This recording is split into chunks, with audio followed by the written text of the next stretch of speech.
Tenemos contacto con Roy Campos, analista político, presidente de Consulta Mitofsky. Como siempre, Roy, un placer saludarte. Estamos Romina Barrera y Juan Francisco Rocha. Romina, Juan Francisco, gusto en saludarlos, a sus órdenes. Pues, ¿qué te parece este día tan esperado, tan criticado y tan discutido, la consulta de revocación de mandato?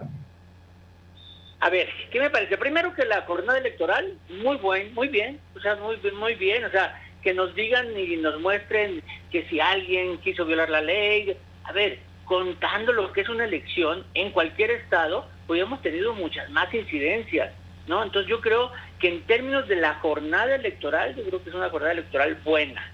Solo una casilla no abrió, yo creo que es una buena jornada electoral. El proceso al que llegamos es algo que lo que generó tanto discusión, todo el proceso, ¿no? Que si se violó la ley, que si se hizo buena promoción, que si se asignó dinero, que si debió haberse en esta fecha, lo que quieran, pero el caso es que ya se hizo y se hizo, creo que bien. El resultado, creo que el resultado, pues ya nos dirá el INE, el resultado va a ser apabullante hacia un lado, ¿no? Eso nos lo dirá el INE, pero esa no era la discusión. De hecho, nadie serio estaba haciendo un análisis de quién sustituiría al presidente en caso de que se vaya.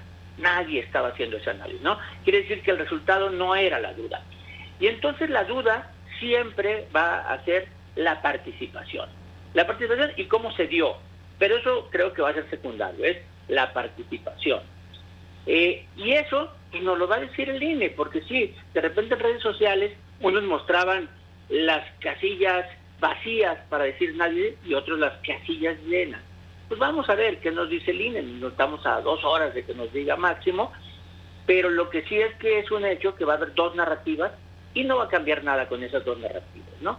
O sea, la narrativa opositora pues se va a clavar en dónde están sus 30 millones, los que hayan votado 11, 12, 13, 14, 15, no importa cuántos, la narrativa opositora va a ser abandonaron al presidente porque no fueron a votar, esa no, y esa va a alimentar al grupo opositor, y la narrativa simpatizante del presidente va a crear la narrativa de decir millones de mexicanos fuimos y dimos un apabullante triunfo al presidente, y si no fueron más es porque el INE no promovió, y nadie va a sacarlos de esa narrativa.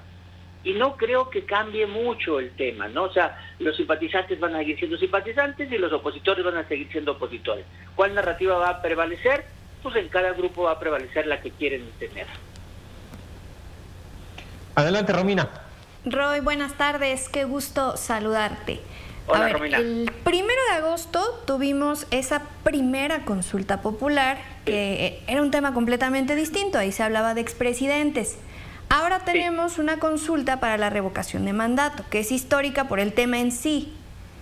¿Cómo crees que ha cambiado de una a otra la manera en la que los ciudadanos ven al INE y al propio gobierno poniendo estos 2 ejercicios? Evidentemente, lo repito, no tienen nada que ver en el tema, pero como un ejercicio electoral ciudadano que no se acostumbraba a hacer en México.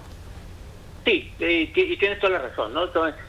Son equivalentes en algunas cosas, ¿no? Las 2 son legales, las 2 son constitucionales, las 2 las organiza el INE, las 2 son en 57,000 casillas aproximadamente, las 2, una es más cercana a la elección del 21, por eso estuvo mejor organizada que esta, ¿no? Que en donde se tuvo que capacitar gente que allá no se tenía que capacitar. Las 2 fueron propuestas del presidente, las 2 fueron promovidas por sus simpatizantes. Entonces hay muchas cosas que se parecen. La gran diferencia es que en una no aparecía López Obrador y en esta sí aparece el personaje López Obrador. Y en esta entonces hay muchas más ganas de la promoción de parte de sus simpatizantes, de la promoción de la participación. En aquella casi la dejaron pasar, si no quieren participen, si no quieren no participen. Bien, tuvo participación del 7% aquella, 7.11.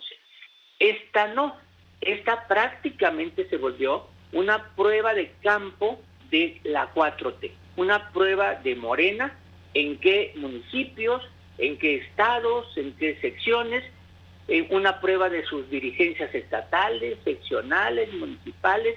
Seguramente va a haber cambios, los que no logren mucha participación, Y entonces sí vamos a ver cosas interesantes. Pero ¿qué cambia de imagen? Yo creo que sí hay un poco a poco una erosión. No quiero decir un deterioro porque sería una palabra fuerte, pero sí una erosión de la imagen del INE entre los simpatizantes del presidente, que son claramente mayoría. O sea, no es un grupito, es la mayoría de los mexicanos aprueba al presidente.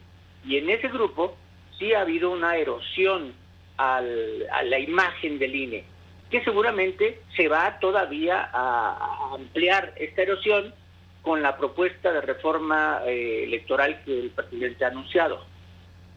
Uh-huh. Oye, Roy, lo que ocurra hoy, los resultados, a pesar de que ya son, como bien lo has dicho, claros, ¿tendrán algún efecto el 5 de junio en las 6 entidades en donde habrá de renovarse la gubernatura? No, yo creo que no, yo creo que ninguno, ¿no?